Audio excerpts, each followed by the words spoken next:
Hello everyone. What we are showing you now is the new energy vehicle automatic charging solution launched by JAKA Robotics. This application is equipped with the JAKA Zoo series collaborative robot. The end of the robot is equipped with a 6-axis force control sensor and a 3D camera. As you can see, the 3D camera is taking pictures and locating the charging socket. After the photo positioning is completed, the robot will move the charging gun to the position determined by the photo positioning, aligning it with the charging socket.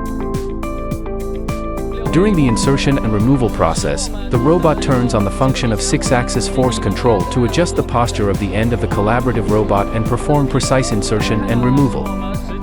What you see on the screen is the actual application scenario of this application.